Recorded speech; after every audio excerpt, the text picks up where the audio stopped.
నష్టపోతాం. మనకెందుకు ఇక బీసీ అనుకున్న వాళ్ళేమో ఎస్టీ రిజర్వేషన్ కోసం గట్టిగా ఫైట్ చేద్దాం. బీసీలని అంతమందిని చేర్చడం అంటే రిజర్వేషన్ అంటే కొట్లాడటానికి ఎదురొస్తుంది కాబట్టి మన ఎస్టీ రిజర్వేషన్ కోసం కొట్లాడదాం. ప్రతి ఒక్కరు అర్థం చేసుకున్నాను. నేను చెప్పే మాట మీరే ఎవరికైనా డౌట్ ఉంటే మీరు నన్ను క్వశ్చన్ చేయొచ్చు. నేను ప్రతి ఒక్కదానికి మీకు ఆన్సర్ ఇవ్వడానికి రెడీగా ఉన్నా.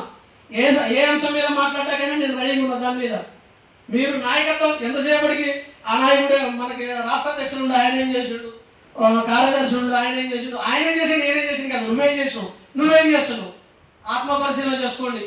ఒక జిల్లా కమిటీగా నేను ఉన్నప్పుడు నేనేం చేస్తున్నా, ఒక కాన్సెన్సీ పరంగా నేను ఉన్నప్పుడు, కాన్సెన్సీ అధ్యక్షుడిగా ఉన్నప్పుడు నేనేం చేస్తున్నా, ఒక మండల అధ్యక్షుడిగా ఉన్నా నేనేం చేస్తున్నా. నువ్వు ఏం చేయగలుగుతున్నావు, నీ పని నువ్వు సక్రమంగా చేయగలిగితే తర్వాత నువ్వు జిల్లా నాయకుడిని నువ్వు తప్పు పట్టవచ్చు, రాష్ట్ర నాయకుడిని తప్పు పట్టవచ్చు. ముందు నువ్వు సక్రమంగా లేవు కదా. ప్రతి ఒక్కటి రాష్ట్ర నాయకులు చూసుకోవాలనుకుంటే ఎక్కడేసిన గొంగలు అక్కడే ఉంటుంది. ఎవరు ఎక్కడికి కదలరు, అక్కడనే ఉంటుంది. మన వెనక వాళ్ళు వచ్చినాడు ముందు మనల్ని క్రాస్ చేసుకుని వెళ్ళిపోతాడు, మనం అక్కడనే నిలబడి చూస్తాం. అరే వాడు ముందు పోతున్నట్టు ఏముండదు ఆడ.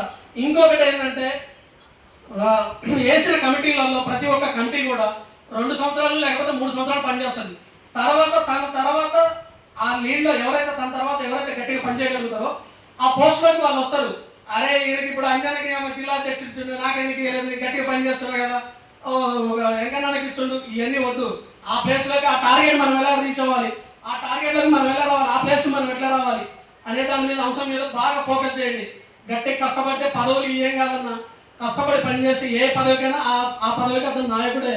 అతను వెంటున్న వాళ్ళు కూడా తర్వాత నెక్స్ట్ 1 సంవత్సరం కాకపోతే 2వ సంవత్సరంలో అతను కూడా నాయకుడు అవుతాడు. ముందున్న లీడర్లకి సపోర్ట్ చేయండి, తర్వాత ఉన్న లీడర్స్ మీరే అవుతారు. ప్రతి ఒక్కరు కూడా గమనించండి.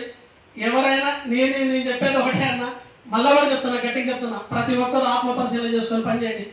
ఎవరు కూడా మీటింగ్ వచ్చినాం ఇప్పుడు వచ్చారు ఎంతన్నా కార్లు, ఇప్పుడు దూరావరం నుంచి మనుగూరు నుంచి వచ్చిన వాళ్ళు అయితే, సూర్యాపేట నుంచి వచ్చిన వాళ్ళు, కోదా నుంచి వచ్చిన వాళ్ళు, ఖమ్మం నుంచి వచ్చిన వాళ్ళు, పెట్రోల్ కానీ కార్ ఖర్చులు కానీ లేకపోతే బస్ ఛార్జీలు కానీ ఎంతెంత అవుతాయి. ఎంతైతేనా ఇవన్నీ ఇక్కడ దాకా వచ్చి ఖర్చు పెట్టే బదులు అక్కడనే మీ దగ్గరకు వచ్చినటువంటి కుల బంధువులు ఎవరైతే, ఇందాక అన్న కూడా నేను ప్రతి ఒక్కరిని కులంతో ఎవరిని కూడా పేర్లు పెట్టి పిలువను, వరుసలు పెట్టి పిలుస్తా అనే భావన ఆయన మాట్లాడిన విధానం నాకు నచ్చింది. మనం కూడా దగ్గర ఉన్న దూరం చేసుకోవద్దు.